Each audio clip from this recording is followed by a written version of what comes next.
Hello, everyone, and welcome to the virtual Lag Open Day 2021. I hope you're all doing wonderfully wherever you are. Here in Stirling, where I am, currently in our offices, it's beautifully sunny and warm. You wouldn't believe that in Scotland. It's actually a gorgeous day. It feels like summer. So, perfect day to drink a few whiskeys with some friends. Online still, but hopefully soon not online anymore. But still, yeah, perfect day to catch up a little bit with some guests and with some colleagues over on the island. So that's one thing that I constantly forgot to say whenever I start my videos is actually introduce myself. So here I am. I reminded myself this time. My name is Mariella. I work as a global brand ambassador and brand manager for Lagg Distillers.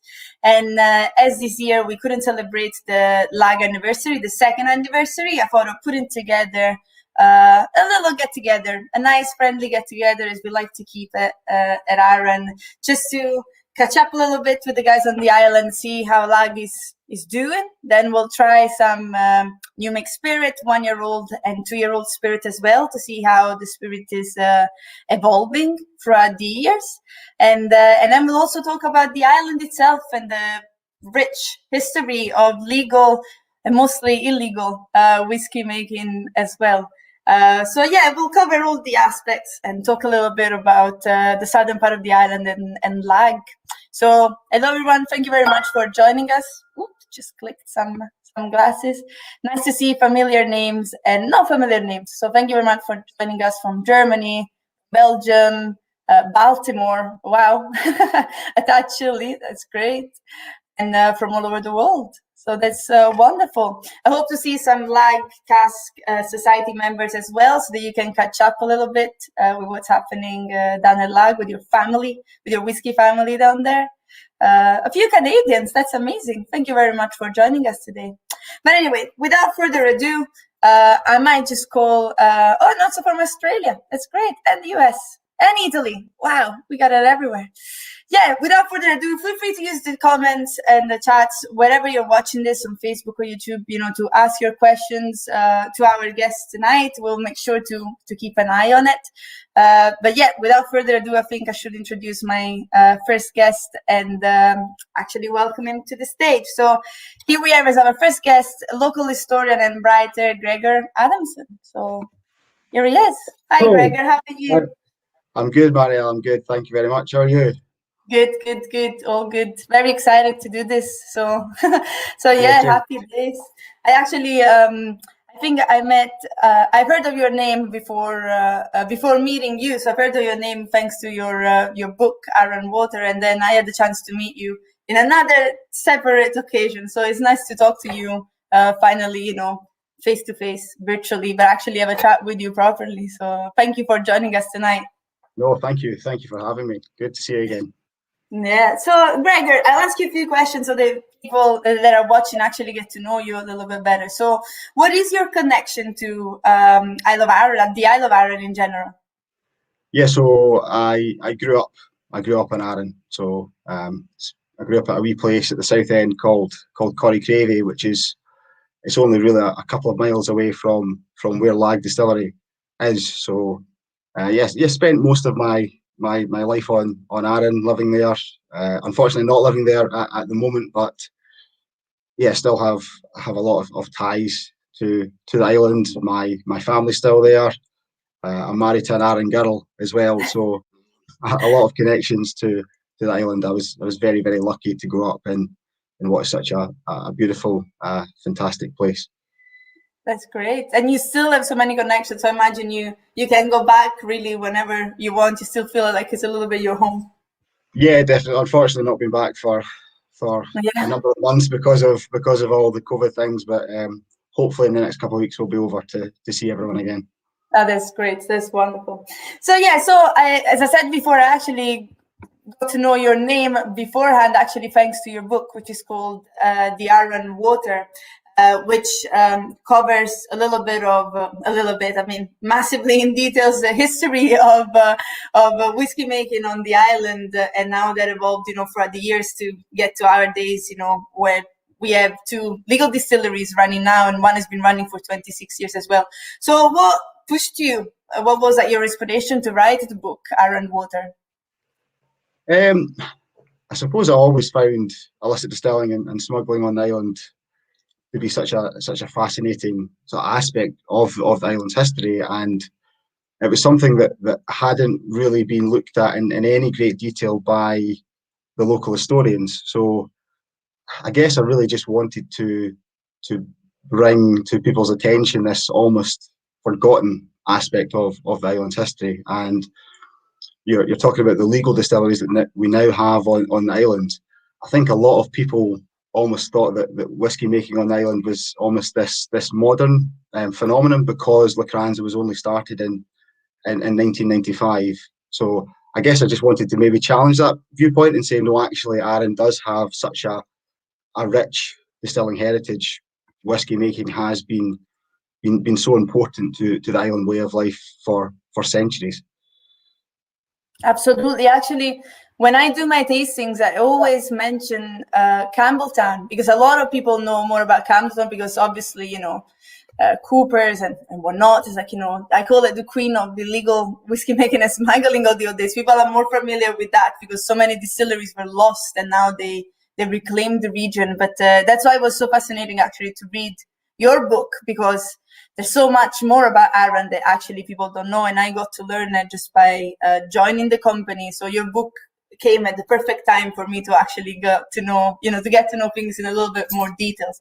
So we know that roughly, I actually have a lovely map that I'm going to share now, but we know that roughly, you can correct me, of course, on this, 50 distilleries, 50 stills were running illegally on the island in 17th, 18th century. So what do you think, in a nutshell, what do you think were the factors that actually pushed, Arran people, Arran families, to survive by producing whiskey and also smuggling it at the time?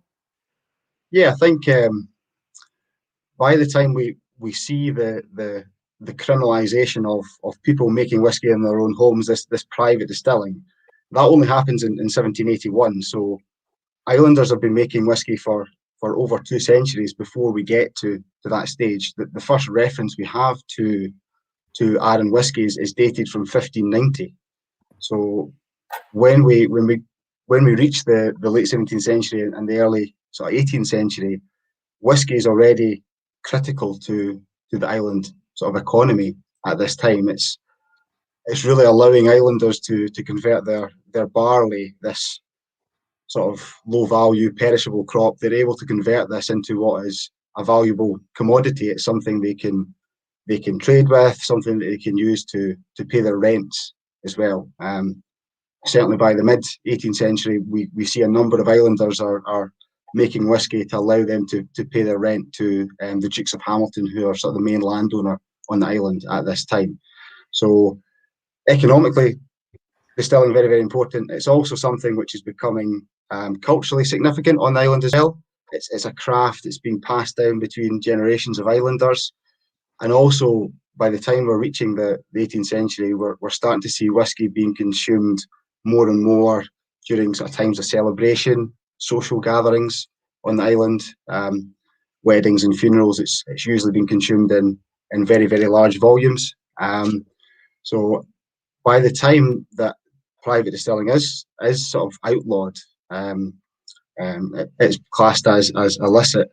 Islanders, they just ignore this. They continue to make whiskey. They're not going to give up what is so important for them economically, and also, it's almost become ingrained in the traditions and the culture of the island. They're not going to give this up just because somebody now, well, the Westminster government has now classed this as something which is illicit, which is being out with the law. So that's fine.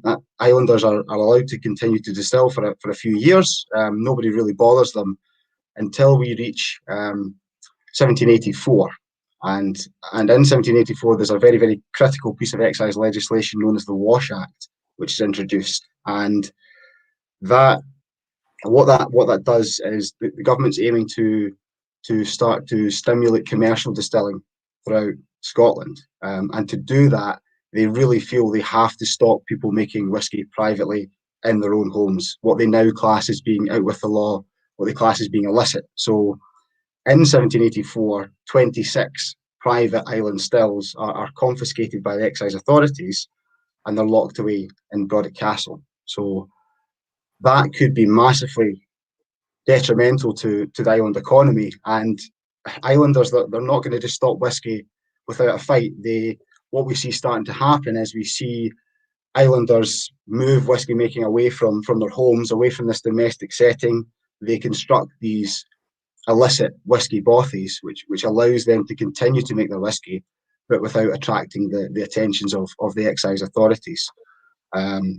So islanders are really just adapting to these new circumstances, and they quickly realise that the conditions that have been created by the Wash Act has started to make their whiskey really, really something which can be valuable and can be profitable for them. So at this time, the legal distilleries that are operating in Scotland, they face lots of restrictions. So most of the whiskey being made in Scotland legally is grain whiskey. It's getting produced as quickly and cheaply as possible. We do see there are some Highland malt legal distilleries. There's not very many, but there are a few. They also face lots of restrictions. One of the key one being they're not allowed to sell or even transport their whiskey into the lowlands. Because they pay a slightly lower taxation than the lowland distillers, the government doesn't want to give them free access to the lowland market where they could undercut the lowland distillers and gain what would be an unfair advantage over them.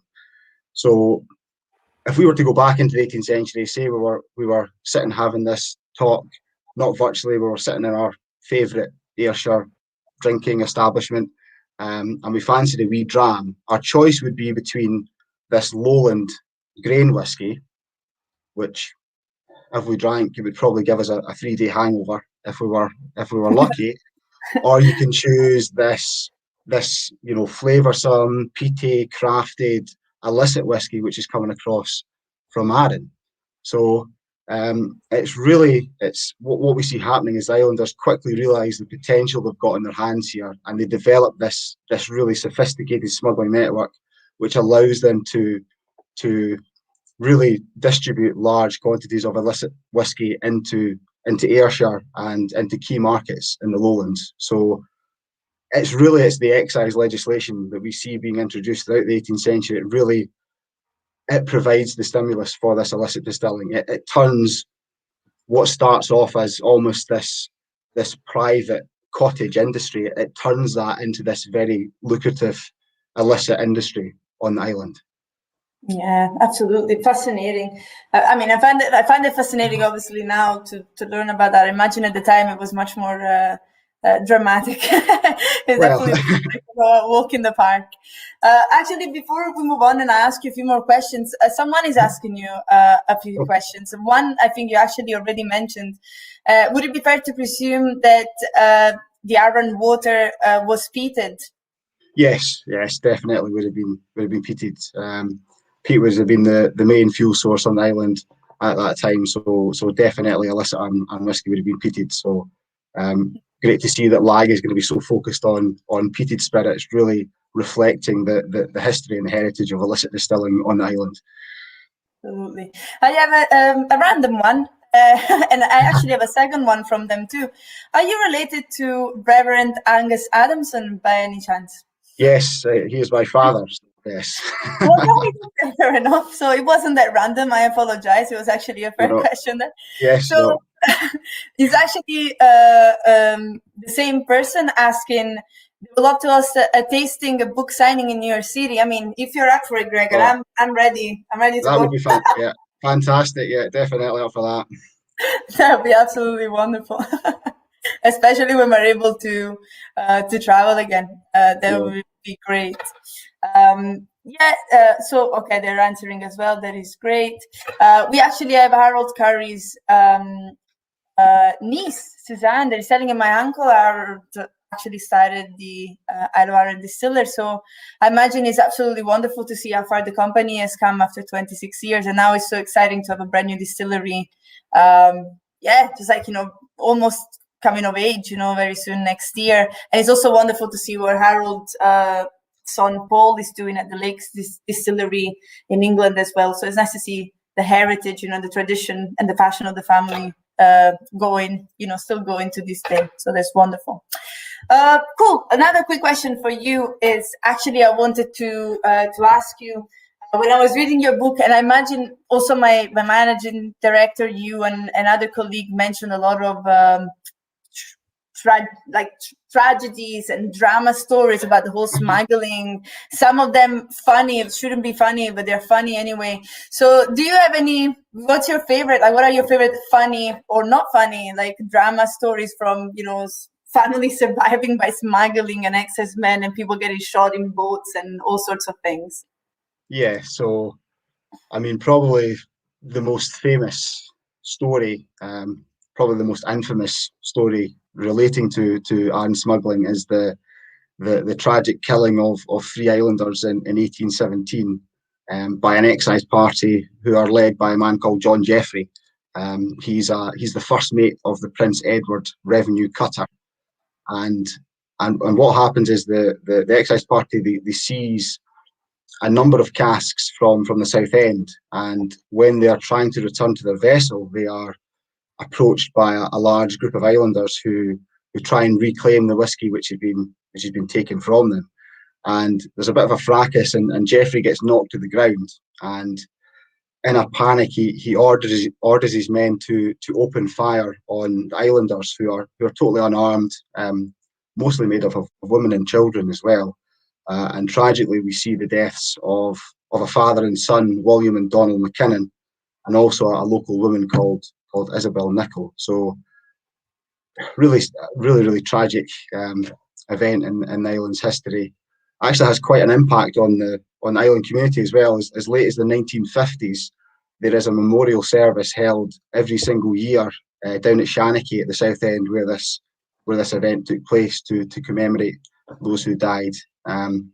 It's very tragic, but it also shows just how important whiskey making is to islanders at this time. They're willing to put their lives on the line to protect what is such an important activity for them. It's really helping them to survive on the island at this time as well. So very tragic. Yeah, and something that I forgot, everyone is mentioning it in the comment. It's something actually that I say all the time, but there you go. I remembered to introduce myself and forgot to tell you, what are you drinking at home? What are you drinking? Do you have a glass of whiskey with you? I actually have a glass of whiskey right next to me. Do you have one with you, Greg? Yes, yeah, cool. What are you drinking?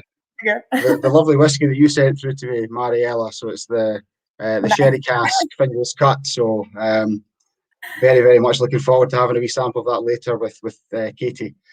Yeah, that's great. Cool. Yeah, I'm having actually the rum cask that Katie's going to try later as well. So there you go. I hope, let us know in the comments what you're drinking at home as well, guys. I know this is all chat, but don't worry, there is some whiskey in the background as well. We'll make sure to have a few sips along the way.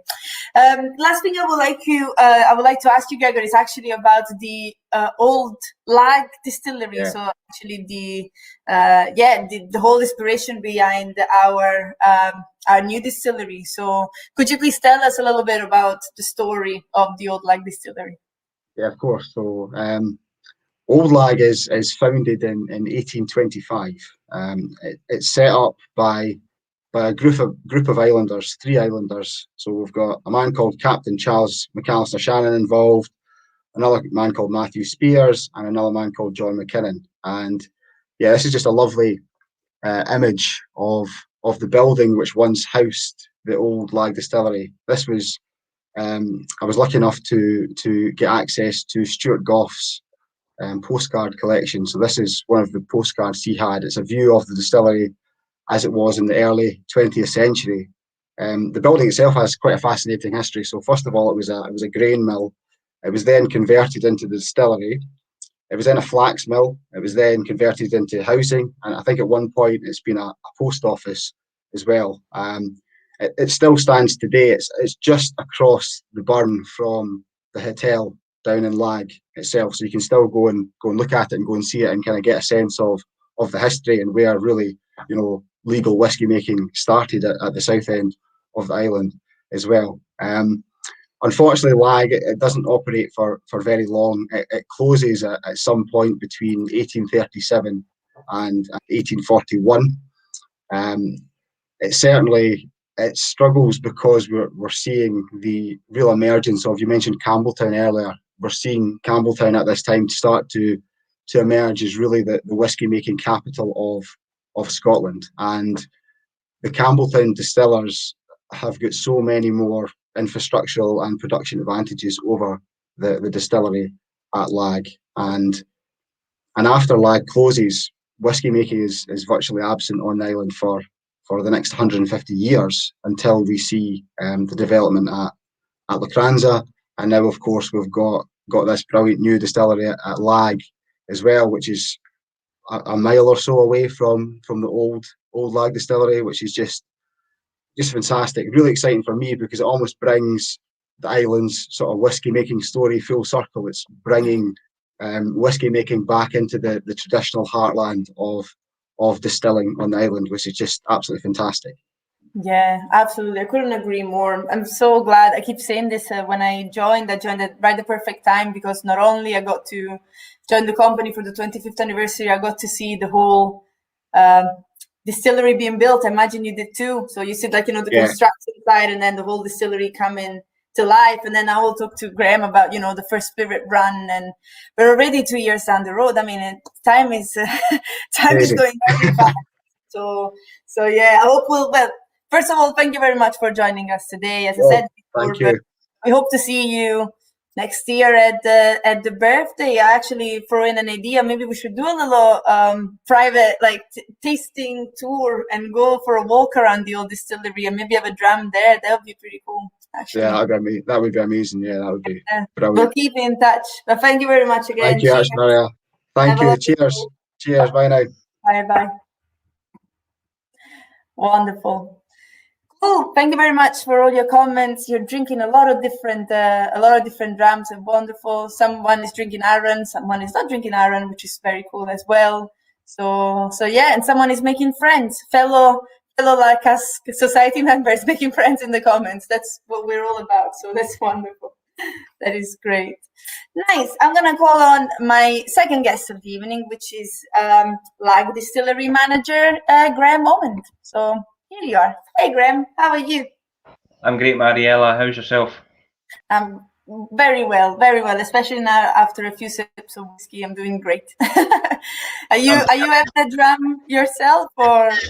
I've been sampling some of the spirits that Dave will be talking about later on today, so I'll try and not say too much about it to keep the surprise down to him. But I've been very much enjoying it. Yeah, I also, for those of you that are wondering as well where Graham is streaming from, Graham, do you want to tell us where you are? Well, as most people know, Lagg is a beautiful distillery. It's situated in a very, very rural and rustic and beautiful part of the island, but that comes with its own challenges, one of which is sometimes the internet refuses to work, and occasionally there's a bit of a panic, and we just thought, well, in case it doesn't come back on, we'll just grab all the equipment and run to the stillsman's house up the road, and here we are. So if you're watching, thank you, John Fitzpatrick and Jean Fitzpatrick, for letting us use your living room tonight. Wonderful setup. I imagine what they're doing. I hope they're just streaming in their living room and they're just like hiding somewhere in a room in their own house. That is wonderful. Thank you, John and Jean. Thank you. It's great. So, Graham, I obviously had the pleasure of seeing you earlier this week as I came over to the island to actually film, but to film a few exciting things for the future for the festival. But tell us a little bit, how is what's happening at Lagg? What happened in the last year through this pandemic, and how are things going? Despite the pandemic, things are actually going really well. Last year, we obviously had issues with everyone. There was everyone in industry, including the whiskey industry, weren't too sure what was going to happen a year ago today. So we just took our time, took our precautions, and we took some advice from out with the company.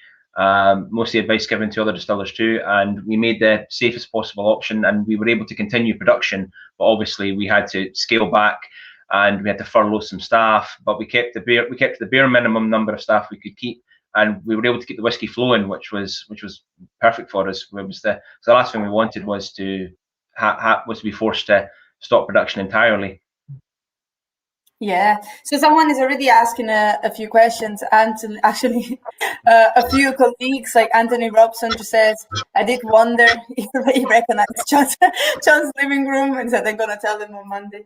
And Anthony is saying, are you still digesting the Survivor's Lunch from 2019? I wonder what story that is, like what happened. Oh, it was a beautiful lunch. It was cracking. I still remember it was a very high class cheesy beans on toast we were given, I believe. It was fantastic.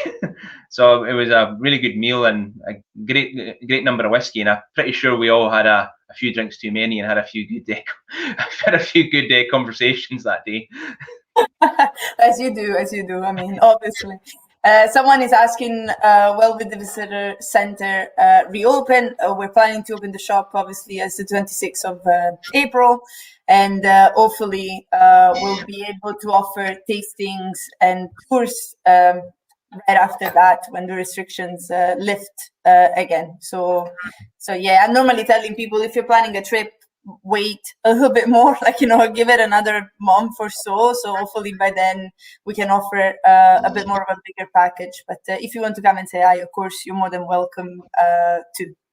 So someone is asking, sorry, all the questions are coming in at once as soon as you popped on screen, Graham. What will be the future of Macrimore? Now that we're talking about Lag, if that's okay, I'll answer that. We don't know yet. We haven't made a statement yet. So the Macrimore is still being bottled.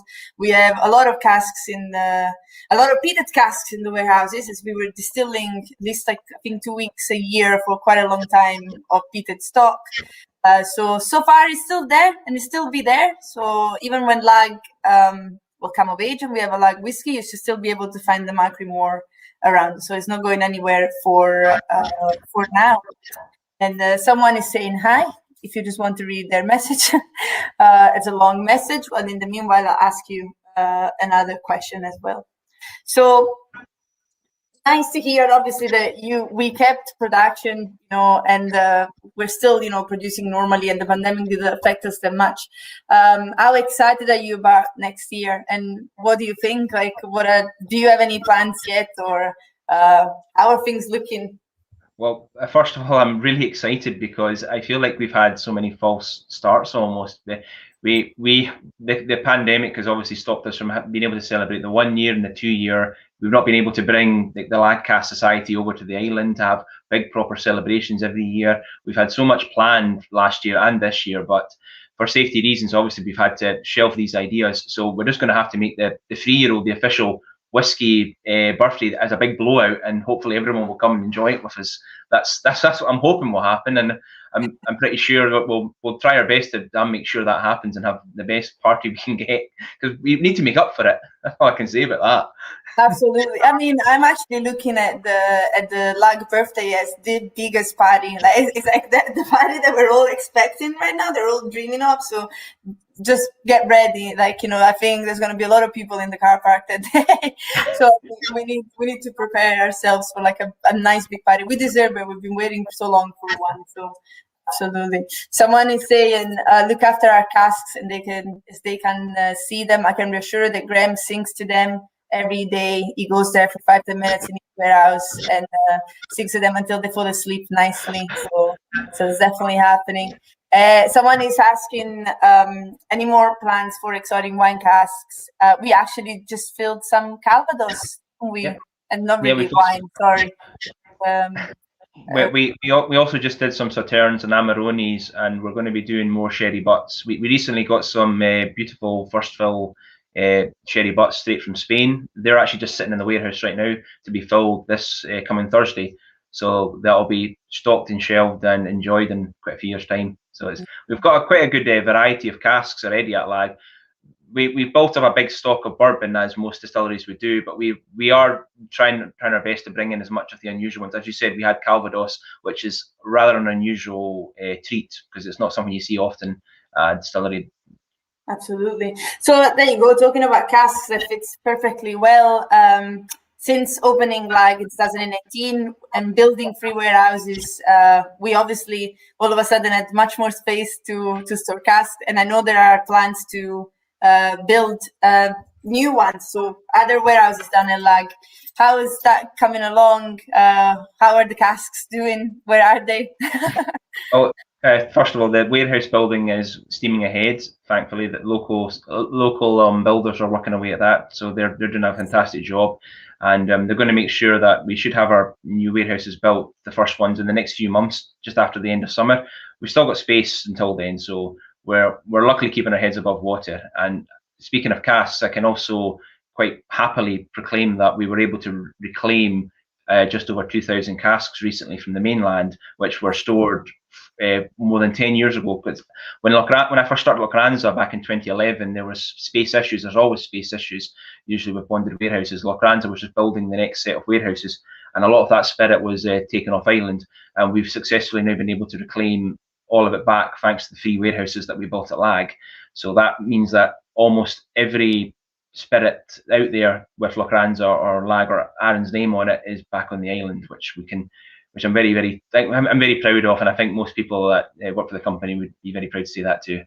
Absolutely, I can't wait for the day we can say it's 100% matured on the island. Especially because now spending so much time on the island, you can see how the weather affects it, and it's just like it is a microclimate at the end of the day. It's pretty unique, so it'd be nice to see how that will affect our casks. Lots of questions are coming, Greg. You're very popular. So, so someone says, Andy's saying that his cask is partial to the proclaimers. So if you could please change your routine and go from Liquor to proclaimers for him, that would be great. Someone is asking the Calvados barrel. It was actually a parallel project we did with Lochranza and Lagg, so we got the same type of cask and we filled them with new mixed spirits like 2 days apart. So that one day we can bottle it and compare. And it was apples. It was apples from Normandy. Don't ask me the vineyard because I forgot. I even wrote the article myself and I forgot where they come from. But you can find out in the news their website section, so you can find that out. Someone is asking how long would the cask sit in the Sauterne? Sorry, how long would the whiskey sit in those Sauterne casks? Do you have a plan for that? Not right now. Those Sauterne casks were given to us from Lochranza X finishes. So they're not long in the warehouse themselves, so they'll probably be full maturation and maybe used in blending further down the line. The problem with a lot of planning for this is you never really know what the desire is going to be in 7, 8, 9 years' time. We might just have those casks on their own might be beautiful enough just to send out as their own as a Lagg cask, but we might end up using them in some kind of blend and some kind of approach, something unusual maybe as the time comes. So here's hoping that we have we'll look to the future, and I'm sure we'll come up with something as I do all the taste testing in the years. Yeah, Lagg is about experimenting anyway, so looking forward to the weird and wonderful things that come out, throughout the years anyway. So Christopher is asking, Aaron is hard to track down in New York City. You'll be happy to know that we actually just recently changed distribution, and our whiskies are making their way to the US as we speak. So you should be able to find them in big batches very soon. If you want to get in touch with our distributor, they're called Hoteling and Co. If you send them an email, I'm pretty sure they'd be happy to tell you where you can find Aaron whiskies. So yeah, lots of questions. Let's get back to us. So for people that are joining today, that maybe never had the chance, to try our spirit or never heard of us before, what would you say is the style of spirit that we're trying to create down at Lagg? Well, the first words that come to my mind is obviously heavily peated. We are 50 ppm straight out the gate with the malted barley. That's, for comparison's sake, that puts us in the realm of some of the smokiest ale whiskies out there, like Lafroig and Lagavulin. But we're trying to carve our own wee niche, make things a bit different. A lot of people would compare us maybe to the Macquarie Moors of Lochranza, but that's not entirely what we're aiming for. We were looking for the darker side of peated whiskey right from the get-go. With that, we designed the entire still house around the idea that we were looking for something that was going to really take a lot of those sulphury notes and the heavier congeners and and try to marry them together and bring that through in the spirit. And for the entire production process, right down to the style and shape of the stills, has allowed us to not only give that, but allows us to control it better too. So yeah, basically it's a heavy peated, heavily peated and heavy whiskey that's hopefully going for a more rustic approach. Maybe something more akin to the old, but I don't suppose we know that right now. Yeah, we'll find out. Yeah, but it was also fascinating to see, because I imagine at the beginning you were testing, a lot of things, like, your spirit cats, so like how fast you were running the spills, the barley variety and everything. What would you say are the main, like, differences between lager and cats? I know that, it's just, we're generalizing here, okay? You can't really just name exactly what is changing, because every distillery is different, even if they were using the same equipment anyway. But if you were just, like, in a nutshell. I'll try not to go too heavy in the science, but our mash tuns are designed very similar, but we encourage more agitation with the mash, and that gives more of the fatty acid notes, more lipids through to the actual wash. That may sound a bit, what's going on here, but what that does is that infers more grassy notes on the spirit through the distillation, the volatility. Whereas Locranza will allow for more of a traditional mash tun style, where they don't try to disturb the mash. And what that will infer is more estery floral notes in their spirit. So immediately from the get-go, we're trying to go for more of a heavier, grassier note, where they're going for a lighter floral note. Also, this ties in with the spirit runs themselves. The average Locranza run is about 6 litres per minute, I believe, run about there, whereas we're aiming for 11.5 litres a minute. So we're actually pushing the stills a bit harder at Lag. What this will do is this allows for less what's called reflux, which is a chance for the spirit to evaporate, redistill, become a liquid, and come back up. This means that there's less copper contact with our vapors as it gets through. It doesn't have to work as hard. So that means that we're allowing more of the heavier compounds, particularly the sulfury compounds, to get through. And this will, in time, I mean, it's a lot of people might argue, well, why are you doing this? Why are you doing that? But these are important flavor compounds, and the harder that a spirit has to work to get up and over the swan neck and down the line arm, the more you're potentially losing. So we're trying to just make things a bit easier for some of these heavier notes, because we believe they're going to complement very, very greatly with the heavily peated malt we've brought in, and they'll marriage very beautifully at the end. Nice. Yeah. So some people actually are asking, you're right, I forgot to show you some photos. So actually this is the distillery from the outside, which is absolutely beautiful. Very different from Locranza, as you can tell. Shaped like the island. So you have, the highlands of the north and the lowlands of the south, Scotland in miniature, as we call Isle of Arran. But this is actually the interior of the distillery. I normally say it's like double sized, but it kind of feels like it, even if it's not just double. But mash tun is much bigger than the one in Locranza. The washbacks are 20,000 liters instead of being 15,000, and they have a very unique shape with a line arm that goes all the way down, and they have their own spirit safe on the side. So it's a very, as you were saying, a very different type of distillation, different speed, and different cuts as well, like lower cuts as well. So it's going to be exciting to try. Might be more like the whiskey that we're going to try with Katie later with Lag, in the years to come, and see, differences in spirit as it matures away. Last question I'm going to ask them, because someone was asking, how are the orchards doing? I actually have a lovely photo for that as well.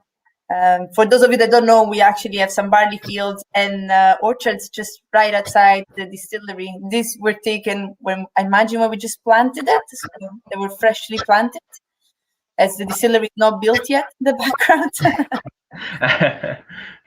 Yeah, that's quite an old photo. That one. That was when the southern field of the orchard was planted. Yeah, the trees are doing magnificently, actually, of the orchard. We just recently replanted 350 trees just a few weeks ago.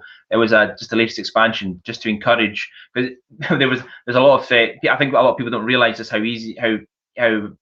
peculiar trees can be, particularly where you grow them. So some of the trees were just not perfectly suited for the Arran climate. So we've traded those trees out. We're still using them as windbreak trees. We might still get apples out of them, but we've recently we've replaced them with nice early varieties that are going to thrive, hopefully, in the microclimate of Arran. And so the 2,000 plus apple trees we currently have in sight will be coming into crop. We think 2023 is when we're going to have enough to actually make a significant crop for ourselves, and when we're going to actually start experimenting with cider and apple brandy. So I'm very excited to be dipping my toes into that one. That is exciting, very exciting.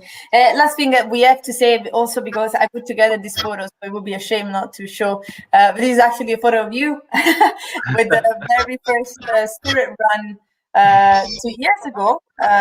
So in March of 2019, and these are the guys, Ryan and Ben, actually filling the very first cask. Which obviously I mentioned it before, just that we mentioned the Lag Cask Society, members, which are our family at Lag, the people that choose to buy, a cask of Lag, and they're going to follow our journey for the 10 years to come. Also going to get a lot of benefits and a name on a plaque in the distillery forever and fame for the rest of your life.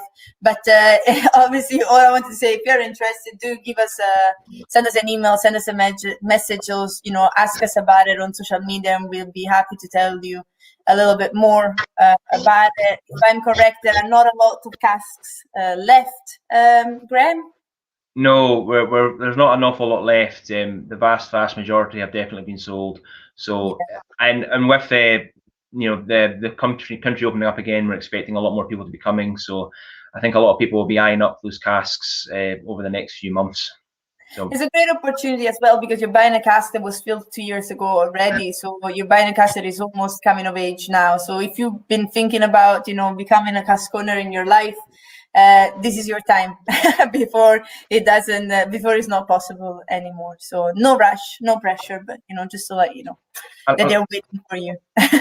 I like to think it's a perfect opportunity as well, because you get to see a cask from start to finish, and you get to experience how it grows and how it matures yourself, because we obviously offer the samples to be delivered to you, or to come and collect them yourself.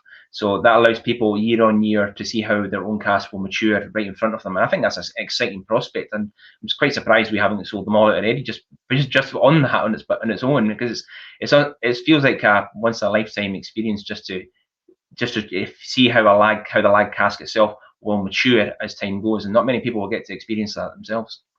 Yeah, absolutely. It's a wonderful experience. A quick thank you to Anthony that is actually answering questions about distillation and cap points in the comments. So thank you very much for your help. That is great.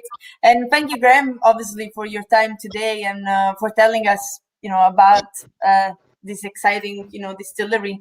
I'm looking forward to seeing you soon whenever I make it back to the Arran. And there are some good plans for the festival. Hopefully we'll put a nice tasting set with new make spirit 1 and 2-year-old spirit as well, so that you can enjoy them at home and also follow our journey from home while we wait for the whiskey. So thank you very much, Graham. We'll see you later. Thank you, Mariella. Ciao, ciao. Wonderful. I imagine all the questions have been answered so far. Let me just have a quick look, but I think we're absolutely fine. If you have, please, if you asked the question and I didn't notice it, I didn't see it, or Anthony didn't get back to you, feel free to send us a message anytime on social media or by email, and we'll make sure to answer it as soon as possible. Without further ado, I'll invite my next guest, with which I'm gonna try the Lag New Make 1-year-old and 2-year-old spirit. So welcome to the stage, Dave Broom. Hello. Hello, Dave. How are you? I'm extremely well, thank you. You're well. This is great. It's been fantastic.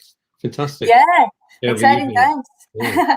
Also, nice to see so many people getting involved in the comments. And yeah, it's brilliant. It's brilliant. It's great to have this sense of community, isn't it? Right. Yeah. Looking forward to the day you can actually, shout out loud and interrupt my chat and ask questions. So that's gonna be fun. After a few whiskeys as well. Looking forward to that. I miss that. But yeah, thank you very much for joining us today. This is truly exciting. Also because,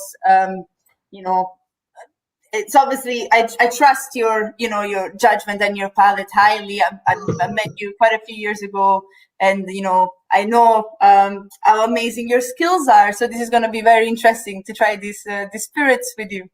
But yeah, no pressure. Well, I mean, all the pressure is totally on you here. So no, I actually wanted to ask you: do you try new make spirits quite often? Because I know some people in the industry are quite into it. Are you one of those? Yeah. I'm a huge fan of new make. I think that if you get the opportunity to try new make, please do, because as soon as you try mature whiskey, you've kind of missed where it's come from. You're seeing what the influence of the cask and time has been in whiskey, and that's fascinating in itself. But what was the DNA to begin with? Where is this distillery character that we quite rightly continue to talk about?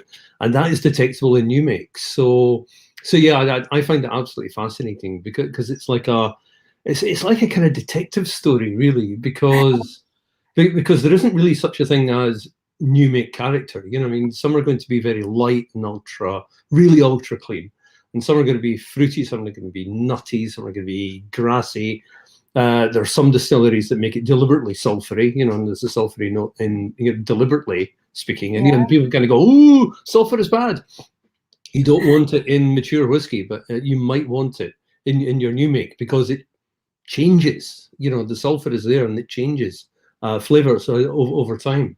And it's that thing of when you're looking at mature whiskey, you're looking for essentially three things. You're looking for balance, you're looking for complexity, and you're looking in single malt for that distillery character. But in some ways, that doesn't necessarily apply in new makes. So it's an examination of potential. That's why I find it really exciting. I couldn't agree more. Actually, especially I think when I joined like 5, 6, 7 years ago, it seemed to be all about flavor, because finishes were, booming at the time, and people kept talking about casks, but no one really talked about spirit. But now I think as whiskey is becoming more and more popular, brand new distilleries are opening up, farm distilleries, like distilleries that ferment for 3 weeks and other stuff like that. I think it's fascinating to actually go back to the roots and to the base spirit that then goes into a cask. If you start with a good spirit, you'll end up with a good whiskey. So generally speaking, you're going to get the full picture. A much fuller picture. So it's great. So but I tried. Oh, sorry, interrupt you there. No, you go. I wanted to say you actually tried our new make before because you were at our open day in 2019. What did you think back then? I absolutely loved it. I remember. Ewan went, "Oh, Dave, you're going to do new make." I went, "Oh, thanks." I thought I was just here for a drink, but it was fantastic. It really was, and it's a funny one, really, because you know that the whiskey is going to be good as a mature spirit. But sometimes new makes, the first time you try new makes, it's a bit like when one of your friends has had a baby, and the baby might not be like conventionally beautiful, but you kind of go, "Oh, what a lovely baby!" Not because the whiskey is not because the new make is necessarily badly made or badly distilled, but it might be just kind of, "Whoa, it's a bit weird." But that wasn't. I hasten to add that was not the case.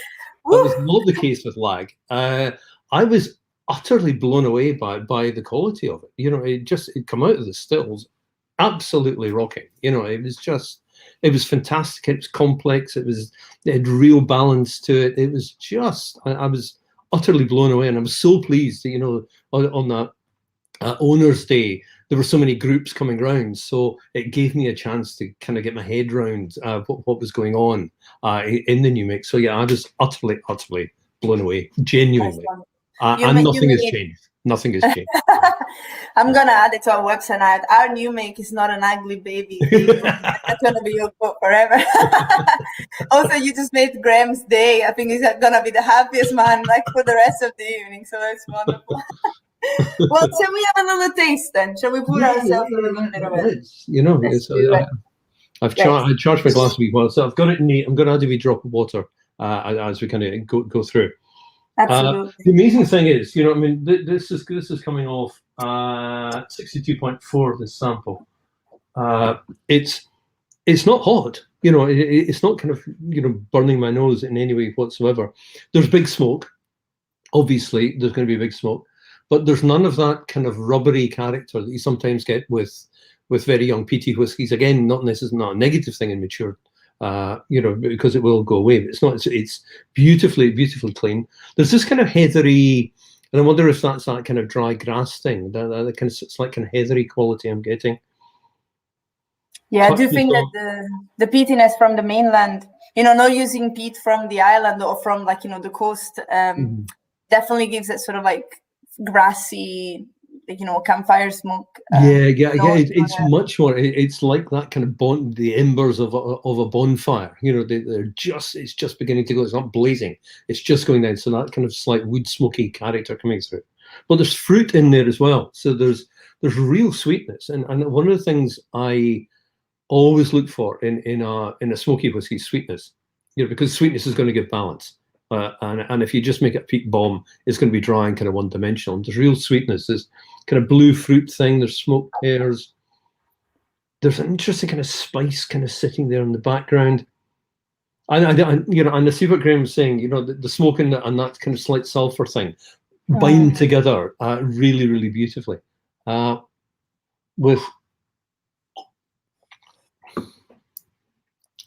It's dangerously drinkable. It's the thing that strikes me the most about it is the texture. It's really, and this is exactly what you've been aiming for, which is this heavier, richer style, this kind of old style, really. And it's wonderfully thick. You know, it's really unctuous. It really kind of sits there. It's got real presence on the palate. But again, it's not too hot. And you've really got that sweetness kind of sitting right in the middle of the tongue. And the smoke, although the smoke is big, it's coming out actually relatively late on, by which time the sweetness has kind of bedded itself down. So you've got kind of a mouth-filling sensation, sweetness, and then the smoke is really beginning to develop towards the back of the palate. So there's real balance there. It's almost got a little vanilla note on the finish. Real balance already.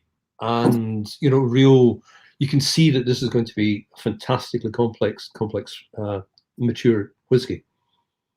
When you add the water, inevitably, you know, as you always get with smoky whiskies, you add water and it ignites the smoke. So you get much more, it becomes drier. That kind of heather, burning heather kind of character coming through, that wood smoke thing coming in. But still that wonderful sweetness, and this already you're seeing this kind of layering of fruit and sweetness and smoke coming on the palate. Yeah, it's a sensationally good new make, really sensationally good.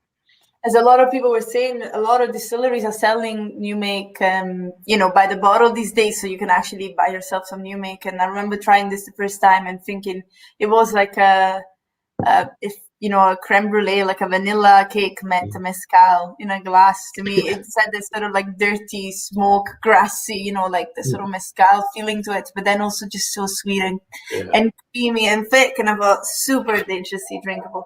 I remember at the beginning of lockdown, I made brownies in a mug, like microwavable brownie, like dark chocolate brownies in a mug with drops of like new make in it to give it like a smoky accent. Are you like me? Are you like me? Do you drop whiskey, new make, or whatever you have need in your house into food as well? No, I must admit, I'm going to try it now. Actually, my niece has just arrived. It's her 30th birthday, so I know exactly what I'm going to be doing with the birthday cake now. There you go. 5 minutes. It doesn't. I actually had more people asking me about how to make them without alcohol for their kids, and I was like, "You're missing the point here. You need to. These are for you. These are not for the kids. These are for you." No, I've done bits, and you know, I've played around with new make every so often. You know, I love what you said about mezcal there, because you know, if you'd said that 10 years ago, everybody would be going, "Oh my God, that's a dreadful thing with a worm in the bottle." And now everybody realizes mezcal is a high quality spirit, so it's praised to say it's like mezcal. And I've used kind of smoky new makes, like to make palomas, you know, with grapefruit soda, and it works really. You know, I think it's tequila, you know, or mezcal. Yeah. And also, I various junctures I've redistilled with new make with various herbs and spices and fruits and stuff to make kind of Old Lag recipes. Yeah, that's wonderful. Which goes back even further into whiskey. Yeah. Do you have a little small still at home, like one of those like cute little pots? Or I couldn't possibly call it in case the excise. I shouldn't have asked. Moving on, and the 1-year-old spirit. So yeah, moving on to the 1-year-old spirit. The 1-year-old and the 2-year-old are both products of actually first fill bourbon barrels, which are the barrels that we actually are selling, for the Lagg Cask Society member. And I think that Graham chose this because he actually was fascinated by the idea of having our spirit, with a bit of a punchier, sweeter kick, from the cask, considering that the new make was quite, rich, thick, a bit sulfury and very smoky. So, funny enough, these are single casks, of course, these are not additional like batches. So, funny enough, our 1-year-old is actually higher in ABV than our 2-year-old today. So, we're going to try a 1-year-old whiskey, which is 62.4% now. Again, again, no great nose burn on here, so you can get your nose sit right in the glass immediately. And the cask, it's a relatively active cask, so you're beginning to see the cask influence coming in. So you're getting some vanilla characters coming in, vanillin, that kind of general creaminess, and the creaminess for me is kind of linking very nicely with that with the thickness and richness of the spirit itself. And it's a sense of things beginning to come together. You were at that kind of. What interests me about it is that the sulfury notes are pretty much gone, already, which is really quick. So that kind of, that subtractive maturation, to be geeky about it, that removal of the sulfury characters, that's happened, and now you're beginning to get if I own it, beginning to get the wood influence coming in. There's kind of butterscotchy characters in there as well. The smoke it's not obscured, but it's been relatively discreet given how massive the smoke is on the new make. But again, that feel is just absolutely fantastic. So wonderful sensual feel to it. It's a little bit broader on the palate, so it moves slightly differently on the palate. And actually now you can get the smoke, and the smoke has now moved slightly further forward. So the smoke's kind of in like just about in the middle of the tongue. It's beginning to hit in, but again, not a peat bomb because it's already sweet. The cask is doing its job, and there's real beautiful integration going on. So yeah, a beauty. I have to say, I think I told Graham as well, if I don't like, comparing it to other distilleries, yeah, because it wouldn't be fair, obviously. But first time I tried this, I thought if someone gave me this and didn't tell me what it was, I know I'm biased here, but if someone gave me this and didn't tell me what it was, I would have gone for like a young Kaolila, or maybe like a young Margadale, if you know what I mean, but not 1-year-old. I think that cask really gave it, like, and the texture, as you said, which I absolutely adore. It's a bit, you could tell that texture wine is a bit beyond these years. It's like, I'm really looking forward to see how that's going to develop, because if it stays, with this texture, like in 5, 6, 10 years time, it's going to be absolutely gorgeous on the palate. I don't think that texture is one of the distillery characters, so that texture isn't going to go away. That in fact, if anything, is going to get richer and richer, because the wood's going to come in, and the wood's going to kind of increase the textural qualities. So, this is a big whiskey, and it's interesting because it really taps into a recent phenomenon that's taking place within the kind of the malt whiskey drinking community, which is a real love for the West Coast whiskies, the kind of slightly older style, bigger, heavier, bolder, slightly gnarly whiskies, but with great balance, and there's a whole bunch beginning to be reassessed, I think, and this fits in absolutely perfectly to that. beautiful. Yeah, you add the water, the smoke's coming out again with the water added. But really beautiful balance. Yeah. So David is asking, can you hold up both glasses to see the difference? Actually, yeah, like the 1-year-old and 2-year-old obviously don't have much difference, but I can, yeah, exactly, even better with the glasses, but I can show you with bottles how they look like, so that you have a rough idea of how they look like. But yeah, it's picked up a fair amount of colour very quickly. Yeah. It's good active gas. Rachel, which I obviously imagine loves her Isla whiskey, she's very happy. She's very happy to know, that we're producing. There is a new distillery, like peated whiskey distillery, on the West Coast. So she's asking, is it more like smoky ashy, or you mean like more peaty juicy? It's more peaty juicy. It's kind of peaty, and I see where you're coming from with Kalila, because it's not quite as oily as Kalila, but it's got something similar in terms of texture. But it doesn't have any of the saltiness that you get. Oh yeah, I think it was more like the contrast of. I think it was actually more the sweetness actually that I connect to that. It's more like that very strong vanilla sweetness to it. But as I said before, we shouldn't compare because they're all very different whiskeys anyway. So my bad, I shouldn't have started that. but it's really interesting, that vanilla thing, because the fact you can pick up this kind of vanilla-like character on the new make is quite unusual. I can think of one other distillery that has that in new make, which I won't name because it's. But it's an unusual character to have, but it does occur, and that's a beautiful marriage in there with American oak. Yeah. So Akas is also asking, are you talking about American oak? Yes, these are both of them just single bourbon barrels. So yes, that's what we used here.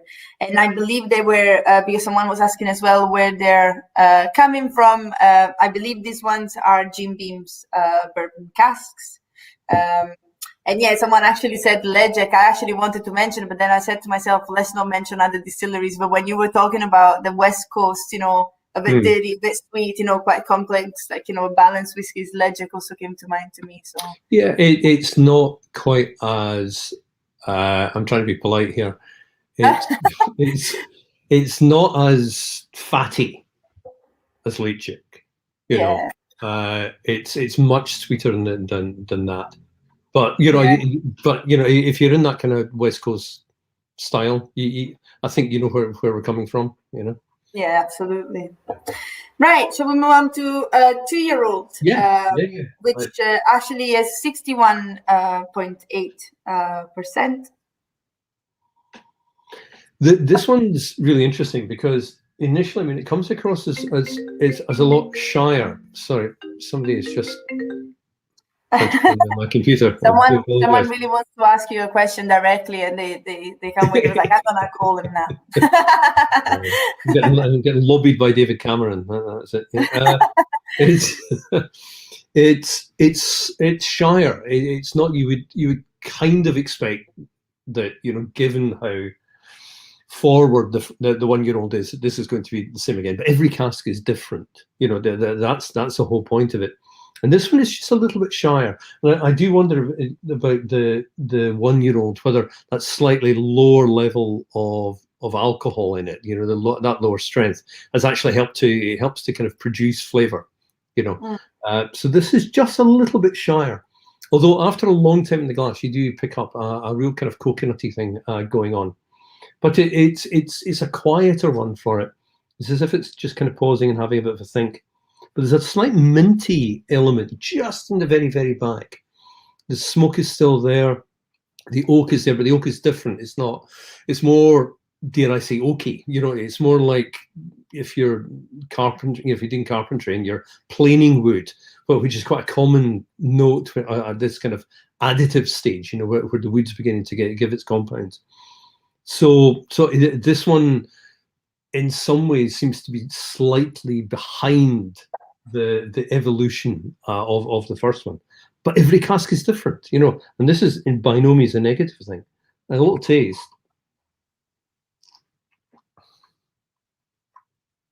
and I find this one really fascinating because it's as if it picks up other elements within that distillery character and pushes them forward.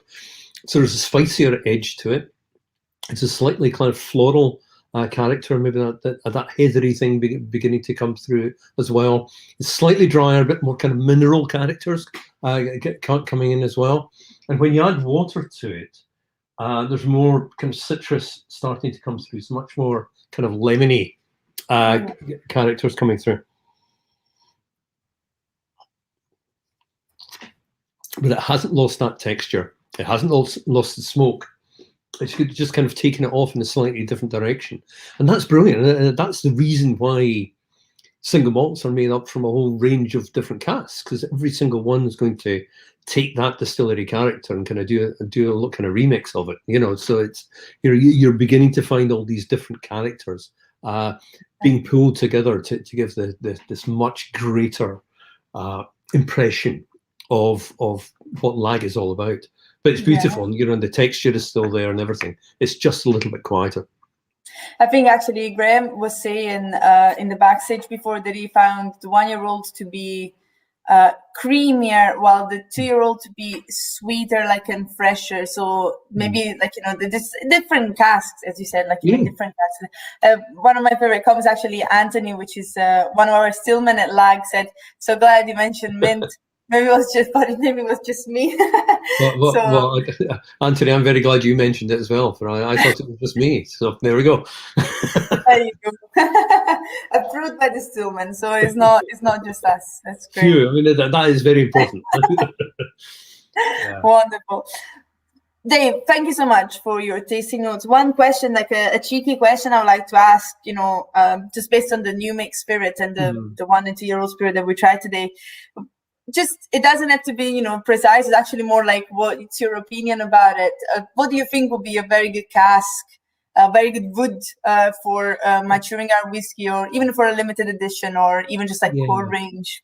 Well, it's obviously performing very well in the American oak, but the richness of the spirit and the sweetness of the spirit, I think smoke, especially that heavier style of smoke, that heavy style of smoke and sherry are just like boom. That's going to be mind blowing. It seems like it's going to be a relatively quick mature. So it's going to hit the start of its arc of maturity relatively young, but it will mature incredibly well. So it's got a long life ahead of it, as well. So yeah, I'd like to see the sherry casks, and that's going to help with the weight. And the American oak's going to bring out kind of sweeter elements as well. Obviously, you're filling lots of different casks. I'm a big fan of refill for long-term maturation, but I've also got a real soft spot for sherry hoggies. So if you happen to have a wee sherry hoggie lying around, then it's casual there, and by mistake it gets filled on a Thursday morning. Why not? I think we're definitely using Lag. We're looking at Lag as even more experimental than Locranza. That now we're focusing much more on keeping that core range alive up in Locranza. So I imagine there'll be a lot of we're in the wonderful things and different casks coming from Lag. So I'm sure some of them will make their way to our distillery and our warehouses. It's looking absolutely fantic. So the team are doing an amazing job. I'll pass that on. I mean, most colleagues are watching this already, so I'm pretty sure they'll be happy to know. But very much looking forward to seeing you next year when we crack open a cask and we celebrate in the sunshine. I don't think if we do this like in March, April, I don't think midges will be there waiting for us to kill us. So it should be perfect. Maybe with a light drink. The midges hate whiskey, so they go very well together. But thank you, and enjoy the birthday. Enjoy your evening as well. Thank you so much, Mariella. Always good to see you. Thanks for having me. You too. Thank you. Cheers, bye. Ciao. Wonderful. Rachel, what about a cognac cask? As far as we know, I don't think, maybe Katie will know more now that I bring it on screen, but I've never heard of a cognac cask down at Lag, but maybe there is one hiding in a corner that I don't know about. And it's wonderful to hear from Anthony that the Oloroso casks just arrived. So I think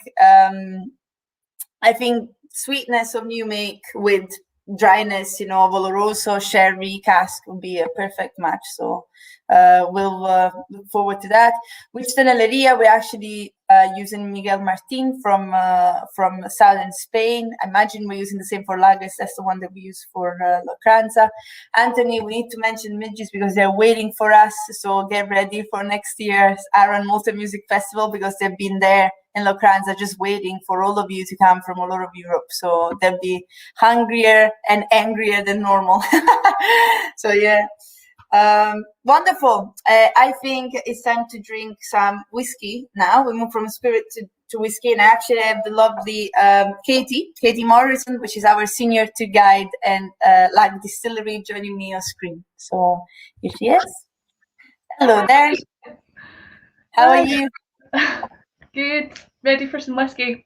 Ready for some whiskey. Yeah, we've been waiting a long time. I was always very naive when I said, oh, we'll just talk like 10-15 minutes with each guest. That's what I thought.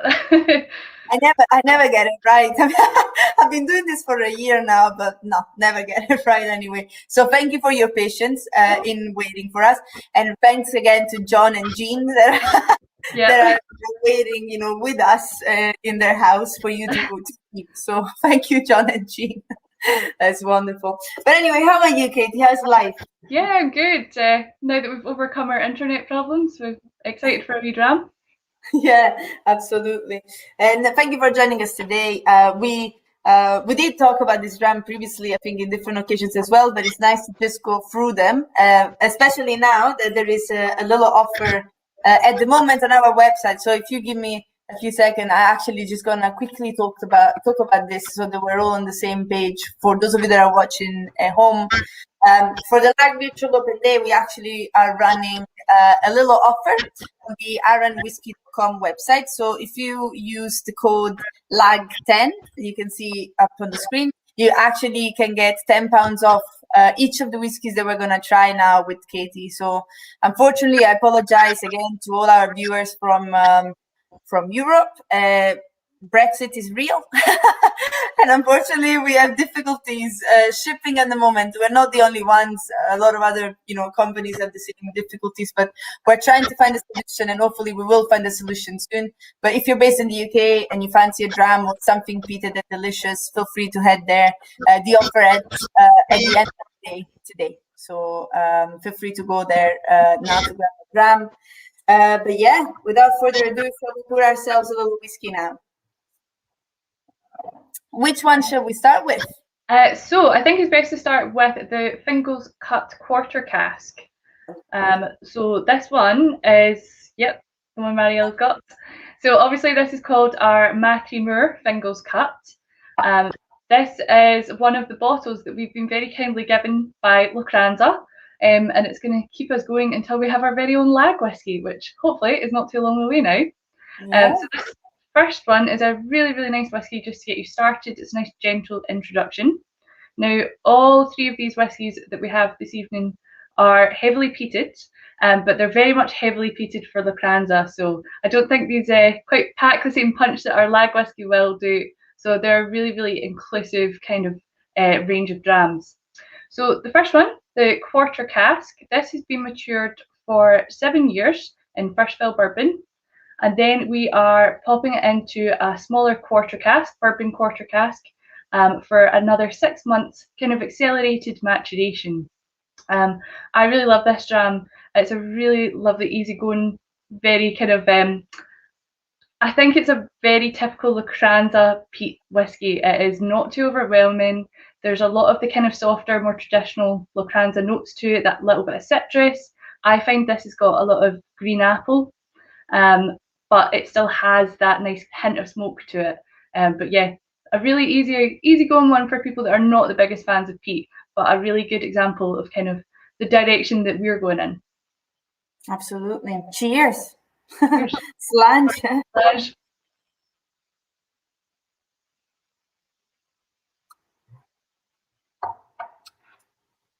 Yeah, that's delicious. I mean, I am the biggest fan of the Aran Quarter Cask, and I'm actually the biggest fan of like bourbon cask, in general. And I think, especially because it's bottled at 46%, it's even just easier, just easier to drink. As you said, that green apple, fresh lemon, sweet, vanilla and bourbon cask matches so well the peatiness, of the Arran whiskies, of course. So yeah. For those of you that don't know, actually, Katie, do you want to tell us a bit about Macrimore, like the place? Yeah. So obviously, a lot of Arran fans will know of the original Macrimores from Lacranza. Macrimore is quite a famous site on the island. It's got a lot of kind of significant ties to the heritage of the island. So it is a huge kind of peat bog within the middle of the island on the west coast. But across it, there's actually over 7 standing stone circles, the biggest of which is kind of well known for being the Macrimore standing stones. But there is also a smaller standing stone circle right next to the main one on Moss Farm, and this is actually called Fingal's Cauldron Circle. So if you kind of know the Macrimore brand, you'll know that on our original bottles, in the cask strength bottle, there's a dog, and that is actually Bran the dog. So Bran belonged to Fingal the giant. So Fingal's quite a famous figure within Irish and Scottish mythology. A lot of people know of Fingal's Cave on Staffa, where Fingal was said to have stayed, and people believed that Staffa and the Giant's Causeway in Ireland was a land bridge between the two countries. Now, Fingal used to kind of travel around Scotland with his dog Bran, but when he got tired of exercising Bran, he used to leave him at Macrimore.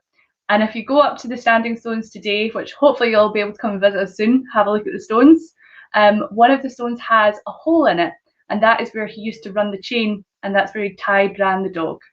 So it's a really lovely story, and obviously because we are creating these stronger, more heavily peated 50 phenol parts per million whiskies, we've gone for Fingal's Cut. So still very much in keeping with the story and the mythology and the history of the island, but just distinguish them a little bit. Absolutely. I was actually just looking at the single cask actually that you have in the visitor center, which is absolutely beautiful, which is like a heavily peated Arran single cask just bottled for Lagg, and I just noticed the lovely dog on the side. Yeah, I really like on the original Macrimore bottle as well that Bran the dog, you can see the chain and it works its way all the way back round to the back of the bottle, and there's the stone. So if anybody's got a bottle of Macrimore at home, go and have a look at it, because the packaging really is very good. Yeah, and you can read obviously the story about it on the back label as well. So it's a cool. And as I always say, who doesn't like a dog on a label? Yeah, more dogs and labels. Really. But yeah, someone is actually someone is asking. I don't know. Actually, maybe this is a joke. Oh no, it was a joke. I thought they were talking about the whiskey we were drinking. Actually, Anthony said a meaty's finish would be innovative, eating and drinking in a bottle. And someone said, seems like that might have a more meaty, salty palate than most. We are experimental, but not to that level. So I don't think we're going down there, like in down that direction yet. So maybe someone else on the West Coast can do that. Yeah, I think we'll leave that to another distillery. Yeah, exactly. Right, shall we try a different whiskey now? Yes, absolutely. So the second one I would probably move on to is our second bottle of Fingal's Cut, but this is the Fingal's Cut Sherry Cask finish. So I'll hold these two up. I don't know if you can see, there's a real distinction in colour between these two drams. I really love that because obviously there's no colourings added to this, like all of our other whiskies, non-chill filtered. But I think the colours just prove how good the wood is that we use and how much of an influence it has on the overall flavour of the whiskey. What's really unusual between the first dram and this dram is there's actually only 6 months difference in them. This sherry cask starts its life in the first fill bourbon as well, but for the last 6 months of its life, it is moved into an Oloroso sherry butt, and it completely changes the flavour and the style of the dram. This seems to be a lot of people's favourites. I think this goes down well with quite a lot of folk. So, there you have it. Sorry, I was on mute. I was trying to. Yeah.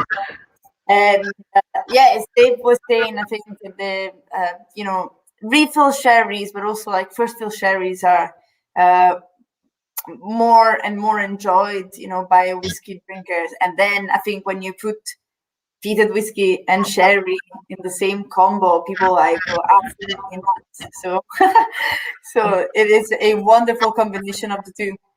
It really is. So this, I think, so many people kind of ask us what all these whiskies pair well with food and things like that. I actually have to say I'm not the biggest sherry fan, but this with a little bit of dark chocolate is amazing. It's the best combination. I find this is just a really, really well balanced dram. It's got some of those little dark chocolate notes, all your kind of big traditional raisins, that kind of richness to it. I actually find that this has a little bit of a kind of almost cinnamon note to it. Even still with water, this is cask strength. It is 54.4%, so it is a bit stronger than their first jam, but it doesn't taste that way. It's still got the creamy kind of toffee notes that you kind of expect. It's really, just goes down an absolute treat. This is everybody's favourite. It is. I couldn't agree more. I remember when actually Andy and James were talking about it in a live YouTube video as well last year for like another event. And this is just, I would say if you think you don't like sherry cask whiskey, maybe give this a try and then and have your mind completely change. It is so subtle and it's almost so Moorish in the palate as well, like that campfire again, like heathery. It's very much a lighter peat. I think they work so well together. The peat isn't the overwhelming dominant flavour, and neither is the sherry. I think sometimes both those flavours for different people can be a bit much. These just pair so well together. They complement each other really, really well. Absolutely, this is delicious. I'm like you. I'm not the biggest sherry cask fan, but I can be easily convinced by. Absolutely, especially with chocolate. Yeah, everything goes well with chocolate. Sherry cask included with, especially very dark chocolate, as you said. It would be wonderful. Absolutely. With it. Some of our Jameses of Arran chocolate. That's the way to do it. I was just gonna say, Arran is the perfect place. I mean, you have all the pairings you want: cheese, chocolate, all sorts of produce coming straight, from chocolate, oatcakes. All you need is here. So I think everybody should be getting ready to come over for their staycation here. Yeah, absolutely. And make sure to go around and visit all the other businesses and eat and drink everything else as well. There's lots to do. Plenty of places to eat here. Yeah, absolutely. Wonderful. Yeah, so these two guys obviously come together, like quarter cask and sherry cask. The quarter cask is 46%, the sherry cask is cask strength, the sherry cask finish. And then, as I said before, you can also find the Micromore single cask when you go visit the visitor center shop. And now what we're going to try is actually an old branding Arran finish, which is a heavily peated Arran, actually finished in rum casks. So it's a bit of a rarer, older edition, actually. Yeah, I have to say this is my favourite dram out of the three, hands down. So a bit stronger again. This one is 57.2%. But it works really well with water and without water. I think it works well both ways. But it is heaven in a dram. It's like char-grilled pineapple. It's really, really tasty. So yeah, this is definitely my winner of the evening.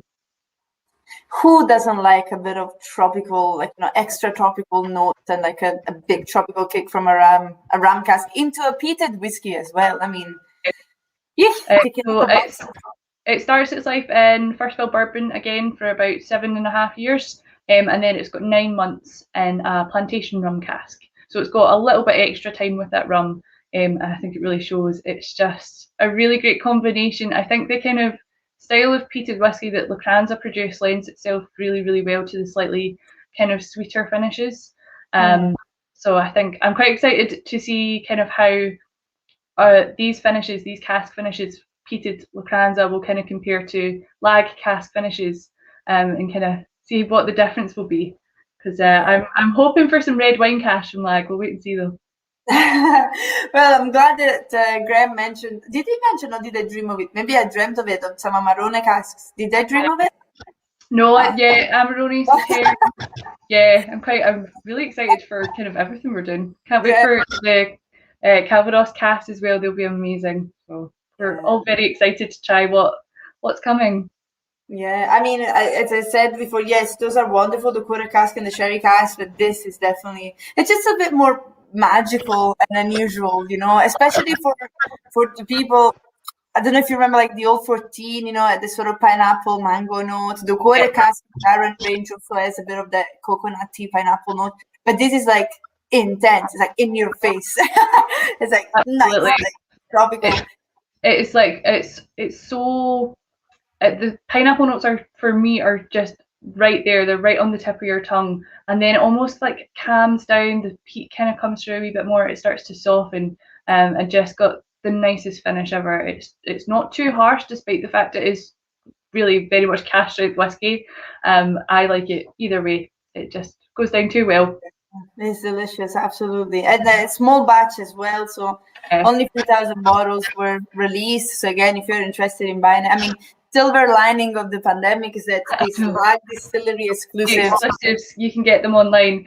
Yeah, no, I don't. We've had this for a couple of years now. Again, Lacranza gave it to us, but I think it will be probably finishing up very soon. I think we've sold a fair amount of it during lockdown because it's just something unusual. It's something that you would have to come to the island if you were want to get it. So it's kind of opened it up to a few more people now, which is a really good way of doing it.